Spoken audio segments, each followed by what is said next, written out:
क्या आपने कभी सोचा कि भाई रजिस्टर में कलर क्यों होते हैं? वो रंग बिरंगे दिखाने के लिए होते हैं या उसका कोई मतलब भी होता है? तो सोचना बनता है ना? तो रजिस्टर में कलर कोड सिर्फ दिखाने के लिए नहीं होता है या बच्चों को आकर्षित करने के लिए नहीं होता है। वो बैंड का कलर कोड होता है जिससे हमें फिक्स रजिस्टर की वैल्यू पता लगती है। अब मैम, फिक्स रजिस्टर में तो आपने बोला था वैल्यू लिखी होती है। हाँ बच्चों, वैल्यू लिखी भी होती है और वैल्यू उस पर मेंशन होती है। मेंशन का मतलब उस पर कलर कोड द्वारा वैल्यू बनाई जाती है। अब ये कैसे पहचानेंगे? इतना टफ है? नहीं, बिल्कुल भी टफ नहीं है। इसको लिए आपको एक टेबल याद करनी होगी। टेबल हम नीचे दे देंगे, ठीक है, बट आपको इसका फॉर्मूला याद करना होगा। Formula BB Roy has Great Britain scientist and very good boy, ठीक है, हम लिख भी देंगे इस पर। अब आप इसको पहचानेंगे कैसे? तो आगे के जो दो बैंड होते हैं यानी कि आगे के जो दो कलर होंगे वो तो नंबर बताएंगे, ठीक है, और जो तीसरा बैंड होता है वो क्या बताएगा? जीरो की संख्या, यानी कि हमारे जो वैल्यू हम काउंट कर रहे हैं उसमें जीरो कितना लगाना है, ये हो गया। और चौथा बैंड क्या बताएगा? चौथा बैंड हमारा बताएगा टॉलरेंस कितना है। टॉलरेंस का मतलब समझ रहे हो? मतलब भैया शक्ति कितनी, हम कितना बैलेंस लेकर के चल सकते हैं, है ना? तो वो हमारा टॉलरेंस बताएगा।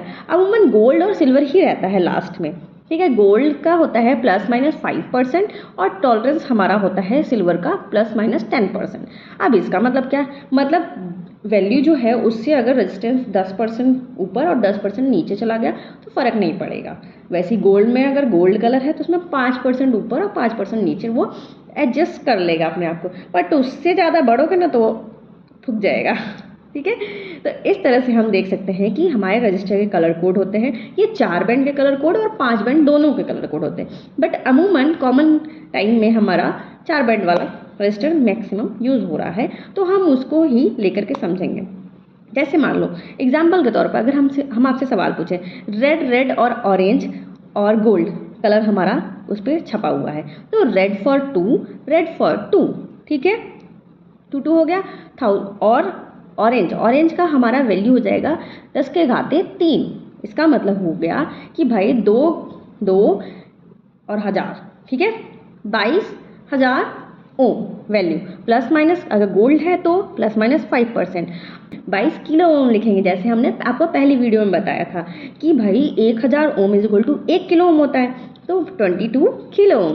तो इसी तरह आप भी सॉल्यूशन करिएगा, क्वेश्चन सॉल्व करिएगा, अच्छे समझ में आएगा। कोई भी दिक्कत परेशानी होगी हमसे ज़रूर पूछिएगा, ठीक है। कनेक्ट रहिए, थैंक यू।